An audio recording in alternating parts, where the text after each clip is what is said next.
دیکھیں جب آپ یہ کیوں ہو رہی تھی اس کو میں ذرا ڈیفائن کرتا ہوں. جب آپ صاف ستھرے لوگوں میں رہو, چاہے وہ غیر مسلم ہی ہو, ہر وقت نہاتے دھوتے صاف ستھرے کپڑے پہنتے ہوں, تو اگر کوئی آپ کو بھنگیوں میں لے جا کے بٹھا دے, آپ گزارا کرو گے؟ ہے بھائی, جو نہ کھانے سے پہلے ہاتھ دھوتا ہو, نہ کبھی نہاتا ہو, نہ دانت صاف کرتا ہو, ادھر ہی تھوک دیتا ہو, کتنی گھن آئے گی نا آپ کو. حالانکہ آپ نے گندگی کے خلاف کبھی بیان نہیں سنا ہوگا, لیکن جو فیملی صاف ستھرے رہتے ہیں ان کے عادت ہے, میں نے اکثر دیکھا ہے لوگ سفر میں واش روم نہیں جا رہے ہوتے, ان کو گھر کے صاف ستھرے واش روم کی عادت پڑ چکی ہوتی ہے, وہ سفر میں برداشت کر لیتے ہیں, کہتے ہیں ہم واش روم استعمال نہیں کریں گے. تو کیا انہوں نے کسی مولوی صاحب سے یہ تقریر سنی ہوتی ہے کہ سفر میں واش روم اکثر گندے ہوتے ہیں, یوز نہیں کرنے چاہیے, گھن آنی چاہیے, گھن نہیں آ رہی تو اس کا مطلب آپ گندے ہیں, ایسی کوئی تقریر سنی ہوتی ہے انہوں نے؟ بھائی وہ صفائی ستھرائی کے ماحول میں رہے ہوتے ہیں جس کی وجہ سے انہیں صفائی سے محبت اور گندگی سے نفرت. تو یاد رکھو, جیسے ایک صفائی جسمانی ہے, مادی ہے, اسی طرح ایک صفائی روحانی بھی ہوتی ہے. ایک آدمی اوپر سے جتنا مرضی صاف ستھرا ہو, اگر وہ دنیا سے محبت کرتا ہے, اس کے دل میں اللہ کی محبت نہیں ہے, وہ روحانی طور پر گندا ہے, گندی چیزوں سے محبت کر رہا ہے, وہ رب سے وفا کرنے والا نہیں ہے, وہ لالچی ہے. وہ اس کو دیکھو, لالچی آدمی بھی گندا ہوتا ہے. آپ کو پتہ چل جائے کہ یہ لالچی آدمی ہے جب بات کرے گا, پیسے نکلوانے کی کوشش کرے گا, نفرت ہوتی ہے نا اس سے تھوڑے دنوں میں کہ یار یہ جب بھی ملتا ہے گھما پھرا کے پیسوں کی جیب سے پیسے نکالنے کی کوشش کر رہا ہوتا ہے.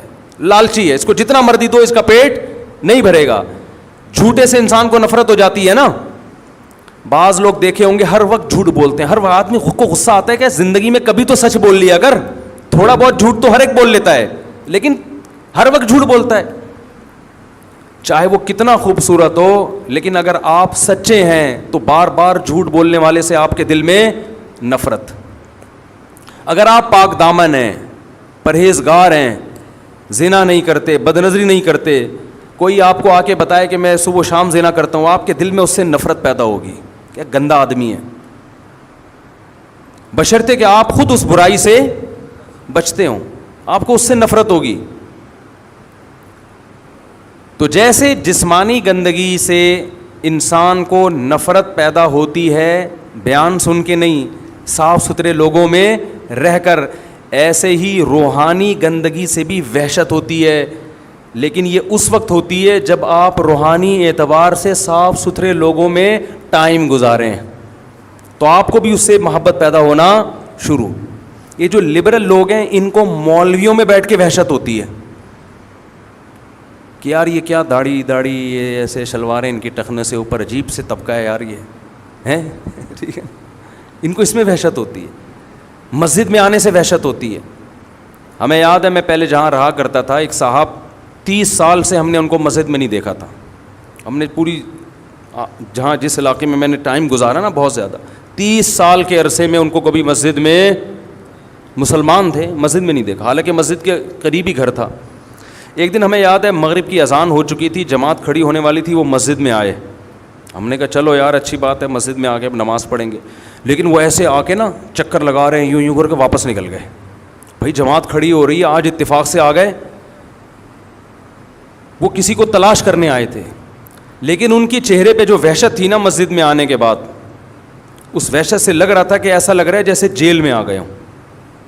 ایسے بوڑھوں کے واقعات میں نے سنے ہیں کہ ان سے کہا گیا کہ اب آپ کی زندگی گزر گئی, ساری زندگی نماز نہیں پڑھی, اب موت کا وقت قریب ہے, اب تو آ جاؤ مسجد. تو جواب میں کہتے ہیں مسجد میں آتا ہوں تو مجھے عجیب وحشت شروع ہو جاتی ہے, گھبراہٹ بے چینی شروع ہو جاتی ہے.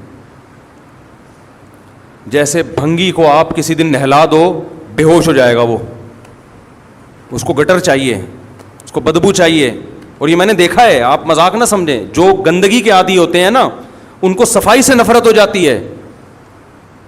وہ کہتے ہیں پتہ نہیں کیوں نہا رہے ہیں, حیرت کی بات, ایسے لوگ ہیں ان کو پتہ نہیں پانی کی مچھلی بنے ہوئے ہیں.